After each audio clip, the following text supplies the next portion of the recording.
வணக்கம். இது அரண்சை. நான் தேவா பாஸ்கர். இன்றைய நேர்காணலில் தமிழ்நாடு முற்போக்கு எழுத்தாளர்கள் மற்றும் கலைஞர்கள் சங்கத்தினுடைய மாநில பொதுச் செயலாளர் தோழர் ஆதவன் தீட்சண்யா அவர்கள். வணக்கம். வணக்கம். இன்றைய தினம் புரட்சியாளர் அம்பேத்கர் குறித்து நாட்டினுடைய உள்துறை அமைச்சர் அமித்ஷா தெரிவித்த ஒரு கருத்து கிட்டத்தட்ட ரொம்ப சிம்பிளா இந்த விஷயத்தை எப்படி சம்மப் பண்ணி பார்க்கலாம் அப்படின்னா, இதுவரைக்கும் பாஜக ஆட்சி பொறுப்பேற்று பண்ணாத பல விஷயங்களை பண்ணியிருக்காங்க. குறிப்பாக இன்னைக்கு பத்திரிகையாளர் சந்திப்பை அமித்ஷா நடத்தியிருக்காரு. இதுவரைக்கும் மணிப்பூர் கலவரம் குறித்தோ அல்லது அவர்கள் மீது முன்வைக்கப்படும் எந்த கேள்விகள் குறித்தும் பதிலே சொல்லாத பாஜக அரசு இன்னைக்கு உடனடியாக ரியாக்ட் பண்றாங்க. பிரதமர் ட்வீட் போடுறாரு, இன்னொரு பக்கம் அமித்ஷா தன்னிலை விளக்கம் கொடுக்குறாரு. வழக்கமா இதெல்லாம் ஆப்போசிட் சைட்ல தான் சொல்லுவாங்க. ஏதாவது போற போக்குல ஒரு சார்ஜ சொல்லிடுவாங்க, அவங்க ரியாக்ட் பண்ணிட்டு இருப்பாங்க. இந்த வாட்டி முதல் முறையாக பாஜக ரியாக்ட் பண்ணுது. பாஜக பதட்டம் பண்ணிடுறாங்க, பேசுறதெல்லாம் பார்க்க முடியுது. சோ எப்படி பாக்குறீங்க அமித்ஷா தெரிவிச்ச கருத்து? இன்னைக்கு அம்பேத்கர்னு பேசிட்டு இருக்குது அப்படின்னு ஒரு 5-6 அம்பேத்கர் சொல்றாரு. இதெல்லாம் ஃபேஷன் ஆயிடுச்சு. இப்படி அவங்க ஒரு கடவுள் பேரை சொல்லியிருந்தா கூட அவங்க சொர்க்கத்துக்கு போறதுக்கான வாய்ப்பு எல்லாம் கிடைச்சிருக்கும். இது ஒரு ஃபேஷன் அப்படின்னு சொல்லி ஒரு வார்த்தையை பயன்படுத்திருக்காரு. ஒரு மிகப்பெரிய ஒரு அவுட்ரேஜ் கிளம்பி இருக்கு. நாடாளுமன்றத்துல எதிர்கட்சிகள் மிகப்பெரிய போராட்டங்களை எடுத்திருக்காங்க, கோஷங்கள் எழுப்பப்பட்டிருக்கு. எப்படி பாக்குறீங்க நீங்க? முதல்ல அவர் சரியாதான் பேசியிருக்கிற மாதிரி எனக்கு தோணுது. ஏன்னா அமித்ஷா மாதிரி ஒருத்தர் அம்பேத்கரை பாராட்டினாதான் நம்ம ஆச்சரியப்படணும். ஒரு நீண்ட காலத்துக்கு வேடத்திலேயே நடிக்க முடியாது இல்ல. மனசுக்கு பொருந்தாத ஒரு வேடத்துல எவ்வளவு நாளைக்கு நடிக்க முடியும் அவரால்? ஆர்எஸ்எஸும் பிஜேபியும் அதுக்கு முன்னாடி ஜனசங்கமும் கூட அம்பேத்கரை தொடர்ந்து நாங்க மதிக்கிறோங்க, நாங்க காலை வணக்கத்துல சாகாவில காலை வணக்கத்துல அவரை வணக்கத்துக்குரிய ஒருவராக நாங்க வச்சிருக்கிறோம் அப்படின்லாம் அவங்க சொன்னாலும் கூட அது ரொம்ப செயற்கையாக வெளி உலகத்திற்கு காட்டுவதற்காக அவர்கள் ஒரு வேடதாரிகளை போல அம்பேத்கரை வணங்குவதாக அவர்கள் சொல்லிக் கொண்டிருக்கிறார்கள். ஆனால் உள்ளுக்குள் அவர் மீது எவ்வளவு வன்மத்தோடு வெறுப்போடு இருக்கிறார்கள் என்பது நமக்கு எல்லாருக்கும் தெரியும். அந்த வெறுப்பை தான் அமித்ஷா இன்னைக்கு கட்டுப்படுத்த முடியாம ஒரு என்ன சொல்றது, ஒரு தீவிரமான மனநிலையில மனசுக்குள்ள இருக்கிறது அப்படி பீறிட்டு வெளியில வந்துருக்குல்ல, வெள்ளந்தியான்னு சொல்லுவாங்கல்ல, அல்லது மூடாக்கு இல்லாம வெளியில வந்துருங்க, அந்த மாதிரி வெளியில வந்துருக்கு. அதனால அவரை பொறுத்த வரைக்கும் அம்பேத்கர் சொல்றது ஃபேஷன் தான் அப்படின்னு சொல்லி அவர் கடுப்பாகிறது, காண்டாவதுல ஒரு பெரிய ஆச்சரியம் கிடையாது. அவர் சரியாதான் இருக்காரு. அம்பேத்கர் ஃபேஷன்னா ஒரு நவீனமான இதுதானே. அம்பேத்கர் என்பவர் ஒரு நவீனமானவர். மோடியை போலவோ அமித்ஷாவை போலவோ மோகன் பகவத்தை போலவோ கட்டுப்பட்டித்தனமானவங்க. அவங்க ஆப்ட் ஹவுஸுக்கு சேர்றதுக்கு 70-80 வருஷம் ஆச்சு ஆர்எஸ்எஸ். அம்பேத்கர் எந்த காலத்துல அவர் நவீனமான உடை, நவீனமான சிந்தனை, நவீனமான படிப்பு, நவீனமான உலக பார்வை, இது எல்லாமே அவருக்கு 100 வருஷமா இருக்கு. அதனால அவர் நவீனம் என்பதுதான் அம்பேத்கரை என்கிற ஒரு ரொம்ப நவீனமான ஒருவரை பற்றி பேசுவது என்பது மிக நவீனத்தை விரும்பக்கூடிய யார் ஒருவரும் செய்யக்கூடியதுதான். ஆகவே அம்பேத்கர் என்று அவர் மீது இருக்கக்கூடிய கடுப்பை அவர் வெளிப்படுத்தி எல்லாரும் பேசுறாங்க. நான் எதிர்கட்சிகள் எப்படி பயன்படுத்துறாங்கன்றத சொல்லிட்டு அம்பேத்கரை எப்படி இல்ல நம்ம 2 வரி இல்ல, அந்த 2 வரி என்ன சொல்லுது? அம்பேத்கர்னு சொல்லி நீங்க சொல்றது பெரிய ஃபேஷனா போச்சு. அதுக்கு பதிலா கடவுள் பேரை சொல்லிட்டீங்கன்னா சொர்க்கத்துக்கு போயிருங்க. நான் என்ன கேக்குறேன், கடவுள் பேரை சொன்னா நீங்க சொர்க்கத்துக்கு போவீங்கன்னா அப்ப அம்பேத்கர் பேரை சொல்றவங்களா நரகத்துக்கு போவாங்களா அப்படின்ற ஒரு கேள்வி இருக்குல்ல. சொர்க்கம் நரகம் இருக்குதான்றது வேற விஷயம். ஆனா அவர் சொர்க்கம் நரகம்னு ஒரு இருமையை எதிரெதிரான ஒரு இருமையை கட்டமைக்கும் போது நீங்க கடவுள் பேரை சொன்னா சொர்க்கத்துக்கு போவீங்கன்னா, அம்பேத்கர் பேரை சொன்னா நீங்க நரகத்துக்கு போறீங்கன்னு அவர் என்ன எங்களுக்கு சாபமா கொடுத்தாரு? அப்படியெல்லாம் சாபம் கொடுக்குற அளவுக்கு எல்லாம் ஒரு பெரிய அவருக்கு சக்தியும் கிடையாது, ஒண்ணும் கிடையாது. அதனால அவருக்கு இருக்கிற அதிகபட்ச அதிகாரத்தை வச்சுக்கிட்டு அவர் இந்த நோட்டுக்கிட்டு மாத்தலாம். இந்த அவர் கூட்டுறவு வங்கியில நோட்டு மாத்தினாருல்ல, அந்த மாதிரி நோட்டு மாத்தலாம். இல்லைன்னா அவர் மேல இருக்கிற கொலைகேசுல இருந்து அவர் தன்னை விடுவிச்சுக்கலாம். இவ்வளவுதான் பண்ண முடியும். மற்றபடி யாரையும் சொர்க்கத்துக்கு நரகத்துக்கு அனுப்புறதுக்கெல்லாம் அவருக்கு சத்தும் கிடையாது, அதிகாரமும் கிடையாது. அப்படி ஒண்ணு நிறுவனத்துக்கும் அவருக்கு வாய்ப்பு கிடையாது. இது மேல நம்பிக்கை இல்லாத நம்ம அம்பேத்கர் சொர்க்கத்துக்கு நம்புறவங்க சொர்க்கத்துக்கு போனான்னா நரகத்துக்கு போனா நமக்கு அது பிரச்சனை இல்லை. நம்ம இந்த பிறவி என்பது உறுதி செய்யப்பட்டது. இந்த பிறவியில் நாம் வாழக்கூடிய வாழ்க்கையை மனிதத்தன்மையோடு அர்த்தபூர்வமாக சமூகத்திற்கு பயன்படக்கூடிய வகையில் தன்னுடைய உடல், பொருள், ஆவி அனைத்தையும் சமூகத்திற்காக மேன்மைக்காக உழைத்த அண்ணல் அம்பேத்கரை பேசுவது என்பதும் அவருடைய பெயரை உச்சரிப்பது என்பதும் மிகுந்த மன விருப்பத்தோடு நாம் செய்யக்கூடிய செயல். அந்த செயலை செய்வதனால் அம்பேத்கர் என்கிற பெயரை சொல்வதனால் என்ன பயன் ஒருவேளை கேட்டீங்கன்னா, நீ காண்டாவரில் எனக்கு அதே போதும்னு தான் நான் சொல்லுவேன். இதுல 2 வரியை பிடிச்சிக்கிட்டவர் தான் 4 வரியை பிடிச்சிக்கிட்டு நேரு பேசின மொத்த விஷயத்துல ஒரு வார்த்தையை பிடிச்சிக்கிட்டு உங்களுக்கு 100 வருஷமா பேசிட்டு இருக்கிற நீ, அதுல ஒரு பிரச்சனை தெரியல. அம்பேத்கர் அவரு தன்னுடைய வாழ்நாள் முழுவதும் அவருடைய எழுத்தும் பேச்சும் தமிழ்லயே 37 தொகுதிகளா வந்திருக்குது. இன்னும் அவருடைய எழுத்துக்களும் பேச்சுக்களும் தொகுக்கப்படாமல் இன்னும் மராத்தியில இருந்து இன்னும் தமிழுக்கு வந்து சேர வேண்டியிருக்குது, வேறு மொழிகளுக்கு வந்து சேர வேண்டியிருக்கு. அவ்வளவு நூல்கள் ஏதாவது ஒரு வார்த்தை 2 வார்த்தை எடுத்து வச்சுக்கிட்டு அவர் சாவர்கருக்கு சம்பந்தப்பட்டவர், ஹெட்கேவாரும் அவரும் 2 பேரும் ரொம்ப நண்பர்கள், 2 டாக்டர்கள் தான் இவங்க ஒரு கதை விட்டுக்கிட்டு இருக்காங்க தெரியுமா உங்களுக்கு? டாக்டர் ஹெட்கேவாராம், டாக்டர் அம்பேத்கராம். ஹெட்கேவார் ஒரு டிப்ளமோ படிச்ச ஒரு ஆளு, நியாயமா பார்த்தா கம்பவுண்டர் தான் சொல்லணும். அவர் கம்பவுண்டர் நான் வேற அர்த்தத்துல சொல்லல, ஒரு டாக்டர்னு கிளைம் பண்ணக்கூடாது. ஒரு டாக்டர் ஹெட்கேவார்னு சொல்லியிருக்காரு. அவர் ஏதோ போய் கல்கத்தாவில போய் ஏதோ படிக்க போனாராம், அங்க ஏதோ ஒரு டிப்ளமா வாங்கிட்டு படிச்சுட்டு இருக்காரு. அவர் ஒரு காலத்திலே டாக்டர் கிடையாது. ஆனா அவரை டாக்டர் என்று இவர்கள் சொல்லுவதை போல ஒருவேளை அதை ஃபாலோ பண்ணி தான் எம்ஏ என்டையர் பொலிட்டிக்கல் சயின்ஸ்லாம் மோடி படிச்சாரா என்னன்னு தெரியலன்னு வச்சுக்கோங்க. அப்போ அவர் ஒரு டிப்ளமோ படிச்சு டாக்டர் சொல்றாரு. ஆனால் அம்பேத்கர் அவருடைய படிப்பு எவ்வளவு பெருசு, எவ்வளவு நீளமான, நம்ம எழுதினா கூட ஒரு பக்கம் கடைசி வரைக்கும் போய் திரும்ப அடுத்த லைன்ல எழுதுற அளவுக்கு அவருடைய படிப்பு பட்டங்கள்லாம் இருக்குது. இவர் 2 பேரையும் சமன்படுத்தி இவர்கள் 2 டாக்டர்கள் என்று சொல்வார்கள். சாவர்கருக்கு ரொம்ப நெருங்கியவர் என்பார் சொல்வார்கள். பட்டமேச மாநாட்டுக்கு போனப்ப மூஞ்சேவும் இவரும் ரொம்ப நெருக்கமாக பல்வேறு விஷயங்களை எல்லாம் பேசி தீர்வு காணுவதற்கு முயற்சித்தார்கள் என்று தொடர்ச்சியாக அம்பேத்கரை உள்வாங்கி சிரிப்பதற்கு அவர்கள் பலவிதமான முயற்சிகள் செய்தார்கள். அது சரி, அது இந்துத்துவ அம்பேத்கர் அப்படின்ற ஒரு நரேட்டிவை செட் பண்றதுக்கு முயற்சிக்கிறாங்க அப்படின்றது. ஆமா, இந்துத்துவ அம்பேத்கர்னு சொல்லுவாங்க, மனுவும் அம்பேத்கரும் சொல்லுவாங்க, 2ஆம் மனுன்னு அம்பேத்கர் சொல்லுவாங்க. இது எல்லாமே அவங்க உச்சரிப்பதற்கு ஒரு முயற்சி. எதுக்காக முயற்சிக்கிறாங்கன்னா, அண்ணல் அம்பேத்கரை மதிக்கக்கூடிய, அவரை பின்பற்றக்கூடிய மக்கள் இந்த நாட்டின் மக்கள் தொகையில் 5இல் 1. 5இல் 1 என்று சொன்னால் சற்றேறக்குறைய 170 - 200 மில்லியன், அதாவது ஒரு 17 கோடியிலிருந்து 20 கோடி பேர் இந்திய மக்கள் தொகையில் பட்டியல் சமூக மக்கள் இருக்கிறார்கள். இந்த பட்டியல் சமூக மக்களுடைய மக்கள் தொகை என்பது சற்றேறக்குறைய உலக நாடுகளின் 65 நாடுகளினுடைய மக்கள் தொகையை விட அதிகமானது.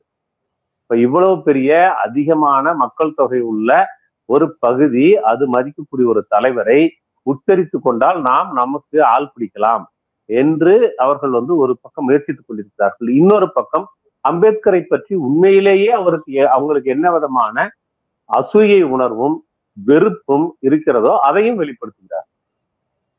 அந்த வெறுப்பை வெளிப்படுத்துவதனுடைய ஒரு தாங்க முடியாத ஒரு கட்டத்துலதான் அமித்ஷா பேசுகிறார். அவர் உள்ளுக்குள்ள மனசுல பொங்கிட்டே இருந்தது, குபுக்குன்னு இன்னைக்கு வந்துருச்சு, அவ்வளவுதான். இதுல முக்கியமா ஒரு விஷயத்த கேட்கணும். நான் ஊடகத்துறையில எனக்கு ஒரு சின்ன அனுபவம் இருக்கு. ஒரு 6-7 ஆண்டுகள் நானும் பார்த்துட்டு இருக்கேன் தொடர்ச்சியாக. பாஜக அப்போதுல இருந்து பாஜக அரசு தான் மையத்துல வந்திருக்காங்க, ஒன்றிய அரசாக இருக்காங்க.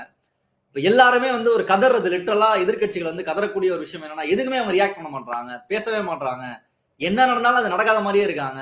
கிட்டத்தட்ட ஒரு 100 நாள் 200 நாள் போராட்டம், விவசாயிகள் போராட்டம் போய்கிட்டே இருக்கும். முடிஞ்ச அளவுக்கு பார்த்தா பிரதமர் அதை பத்தி பேசவே மாட்டாரு, யாருமே பேச மாட்டாங்க. ஏதாவது ஒரு சின்ன அமைச்சர் பேசிட்டு போயிடுவாரு. இந்த மாதிரி தான் இருக்கும். ரியாக்டே பண்ண மாட்டாங்க. அது மணிப்பூர் பிரச்சனையாக இருக்கலாம், நீ எந்த பிரச்சனை எடுத்துட்டு போனாலும் ஒன்றிய அரசினுடைய ரியாக்ஷன் அப்படின்றது எதுவுமே இல்லாம தான் இருக்கும். அந்த ரியாக்ஷனையாவது கொடுங்கன்றதுதான் அதிகபட்ச கோரிக்கையாகவே எதிர்கட்சிகளால முன்வைக்கப்படும். ஆனா இன்னைக்கு காலையில நடக்குது, உடனடியாக இன்னைக்கு இந்த சம்பவம் வெளியாகுது, எல்லாரும் பேசுறாங்க. உடனடியாக பிரதமர் ட்வீட் போடுறாரு. ஒரு பெரிய ட்வீட், வெட்டி ஒட்டி திரிச்சிட்டாங்க, காங்கிரஸ் தன்னுடைய அயோக்கியத்தனத்தை பண்ணுது, வெட்டி ஒட்டி திரிச்சிட்டாங்கன்னு அவரு பேசுறாரு. அமித்ஷா பிரஸ் மீட் கொடுக்கறதெல்லாம் பார்க்கும்போது எனக்கு இது நிஜமாவே இது உண்மையா பொய்யான்ற அளவுல பார்க்கும்போது இருக்கு. இதற்கான காரணம் என்ன?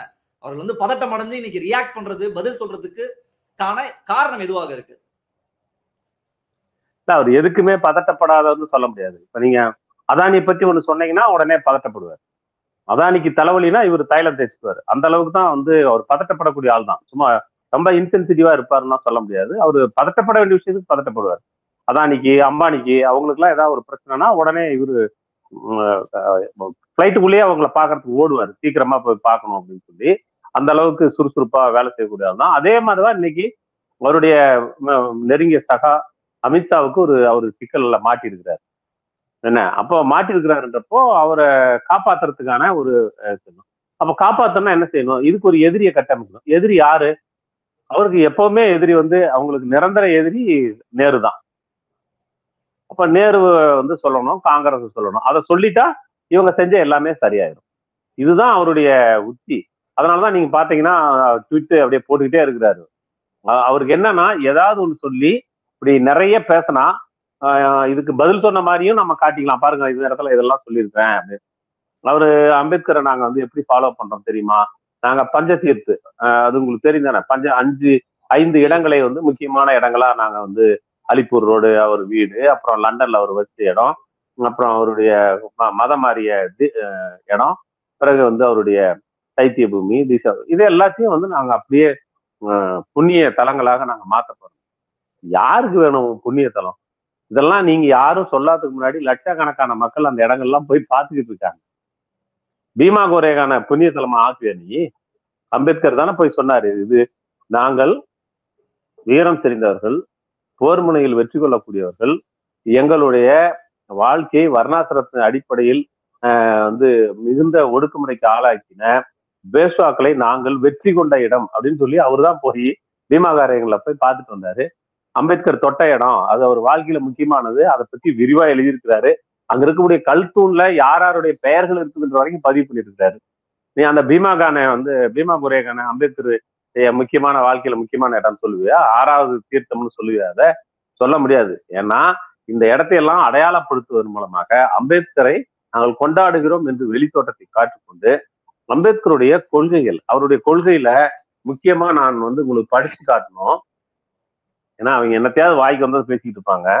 இது வந்து தொகுதி 15 வந்து இந்தியா பாகிஸ்தான் பிரிவினை சம்பந்தமாக ஒரு 41 ஒரு தடவை ஃபர்ஸ்ட் டாக்டர், அதுக்கப்புறம் மீண்டும் ரீரைட் பண்ணி அது ரீபிரிண்ட் வந்தது.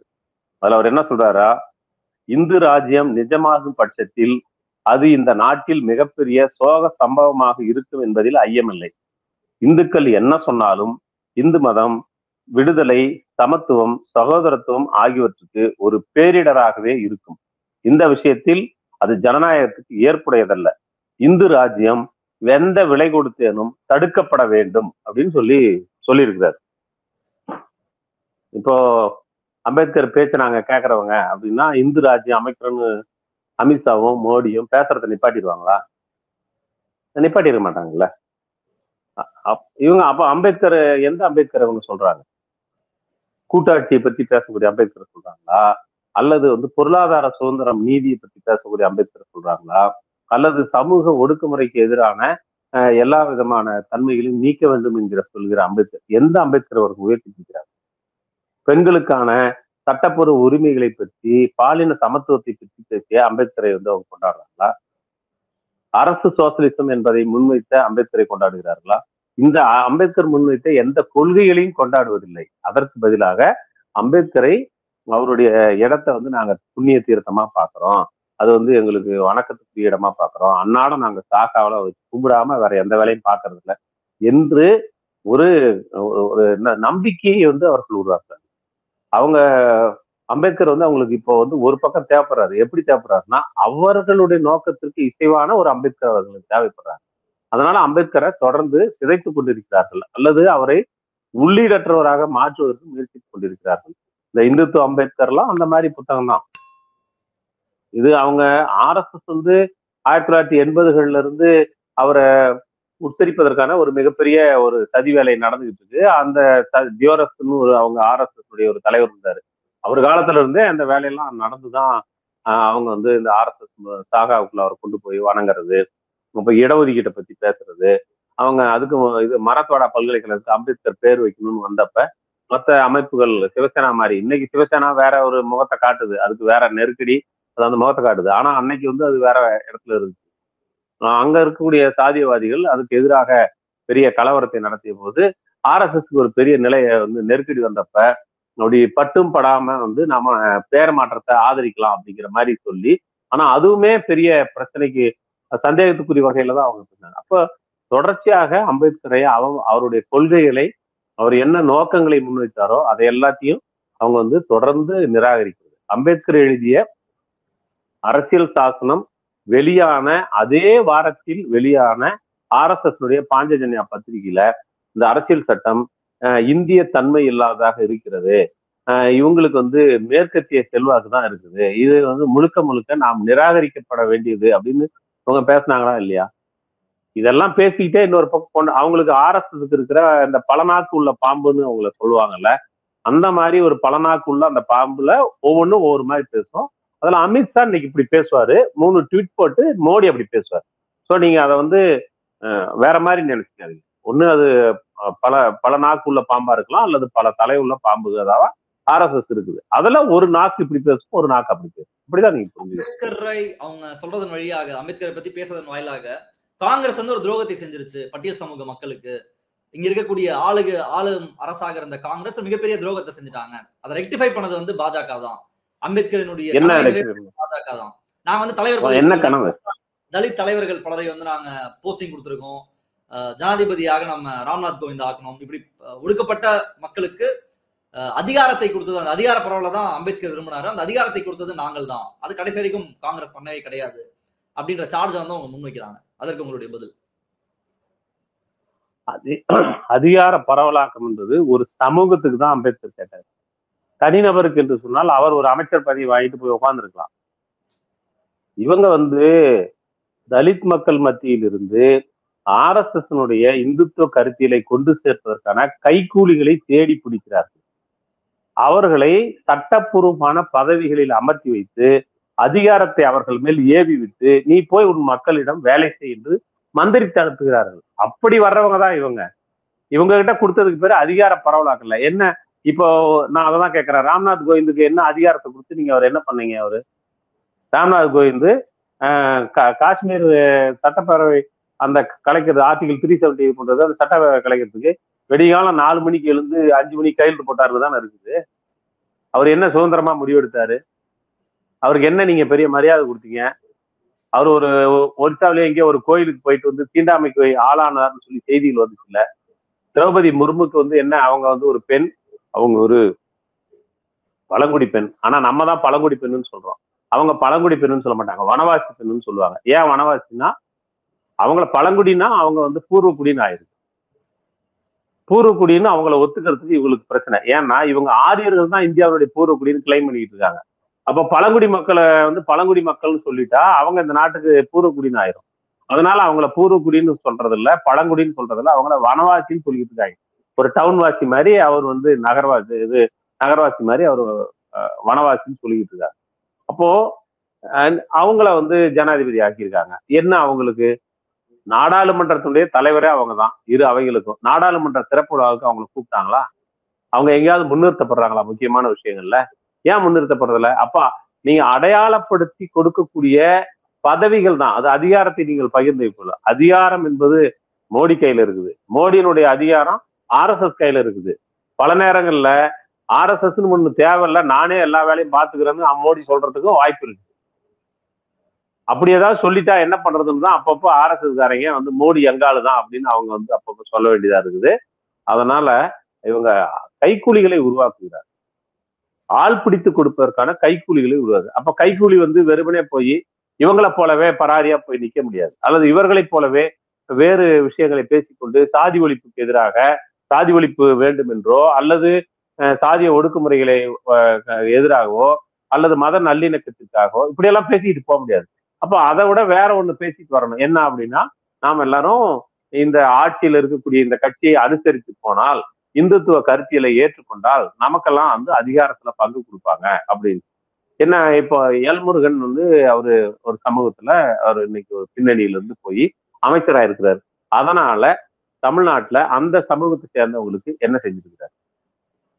அந்த சமூகம் செய்து கொண்டிருக்கக்கூடிய அவர்கள் மீது சுமத்தப்பட்டிருக்கூடிய இழிதொழில்களில் இருந்து அவர்களை வெளியேற்றுவதற்கு, அவர்களை ஒரு கண்ணியமான ஒரு மறுவாழ்வுக்கு உட்படுத்துவதற்கு ஏதாவது திட்டம் அவர் வாயிலிருந்து இது வரைக்கும் வந்திருக்குதா? ராம்நாத் கோவிந்த் வந்து அலங்கார பதவி தானே அது. அவரு ராம்நாத் கோவிந்த் அவர் ஜனாதிபதி உட்கார்ந்தார்ல, உச்சபட்ச அதிகாரம் அவருக்கு இருந்துச்சு. அந்த அதிகாரத்தை வச்சுக்கிட்டு ஏதாவது அவர் எந்த சமூகத்துக்கு வந்தாரோ அந்த சமூகம் பேசும்போது அண்ணாமலை போய் அவர் வீட்டுல உணவு அருந்தினாரு. இது வந்து பாருங்க, நாங்க வந்து சாதிகள்லாம் வந்து கடைபிடிக்கல. அமைச்சர் எல்முருகன் அண்ணாமலை அவங்க வீட்டுக்கு போகாம அவர் வீட்லயே சாப்பிட்டு இருந்தா கூட சாப்பாடு தான் சாப்பிட்டுருப்பாரு, இல்ல வேற ஏதாவது சாப்பிடுவாரா? அது வேற இப்ப ரொம்ப ஜமமா சொல்றாங்க, தலித்துகள் வீட்டில் போய் உணவு அருந்தினார்கள்னு. உங்க வீட்டுல உணவு தானே சாப்பிடுறீங்க, இல்ல ஏதாவது தவிடு புண்ணாக்கு இல்ல வேற ஏதாவது சாப்பிடுறீங்களா? என்ன சாப்பிடுறீங்க? அது என்ன அவர் வீட்டுல போய் சாப்பிடுறது என்ன அப்படி என்ன? அது அவ்வளவு பெரிய சாதனையா அது? அவங்க வீட்டுல என்ன செருப்பானியா போட்டு ஆக்கி வச்சிருக்காங்க, தின்னா வயிற்ற குளிச்சிருக்கு பயந்துக்கிறதுக்கு? என்ன என்ன அவனுக்கு அங்க போய் சாப்பிடுறதுல? சோறு தானே சாப்பிடுற, தண்ணி தானே குடிக்கிற, அங்க போய் நீ வாய் வழியா தானே சாப்பிடணும், வேற வழியா ஒண்ணு சாப்பிட போறது கிடையாது இல்ல? அது என்ன அவனுக்கு பெரிய சாதனை மாதிரி? இது இது என்ன பெரிய கௌரவமா அது? அந்த மக்கள் உழைத்து கொடுக்கக்கூடிய எல்லாவற்றையும் உங்களுக்கு அனுபவிக்க முடியுது. அந்த மக்களுடைய உழைப்பில் விளைந்தக்கூடிய பொருள்களினால்தான் உங்களுடைய வாழ்க்கை நடந்து கொண்டிருக்கிறது. அவங்க உங்களை போலவே மனுஷங்க, இன்னும் சொல்ல போனா அவங்க மனுஷங்களா இருக்காங்க, நீங்க அவங்கள போல ஆகலைங்கிறது தான் பிரச்சனை. இல்லைன்னா எப்படி அவங்க வீட்டுல போய் சாப்பிட்டதை நீ பெரிய பெருமையா வர சொல்லுவியா? சரி, எல்முருகன் வீட்டுல போய் இவர் சாப்பிட்டாரு, அதனால இப்ப என்ன நடந்துருச்சுன்னு சொல்றேன். பாஜக காரங்க பூரா போய் எல்முருகன் எந்த சமூகத்தை சேர்ந்தவரோ அந்த சமூகத்தை சேர்ந்தவருடைய குடும்பங்களில் அண்ணன் தம்பிகளாக, மாமா மச்சாங்களாக, கொண்டாங்குடுத்தா உறவாளிகளாக இருப்பதையெல்லாம் பகிர்ந்து சமமாக வைத்துக் கொண்டு சாப்பிடுகிறார்களா? இல்லையே. எல்முருகன் இன்னைக்கு அந்த மாதிரி ஒரு பின்புலத்திலிருந்து போனவர்னு நம்ம பேசுறோம்ல, அவரு கிளைம் பண்றாரு இல்ல. இங்க இந்திய அன்னைக்கு சென்னை மாகாணத்துல பிரிட்டிஷ்காரன் கொடுத்த 12 லட்சம் ஏக்கர் பஞ்சமி நிலம் இன்னைக்கு தலித் மக்கள் கையில இல்ல. அவருக்கு இருக்கிற அதிகபட்ச அதிகாரத்தை பயன்படுத்தி கொண்டு ராம்நாத் கோவிந்தோ அல்லது எல்முருகனோ அதெல்லாம் மீட்டு கொடுத்துருவாங்களா?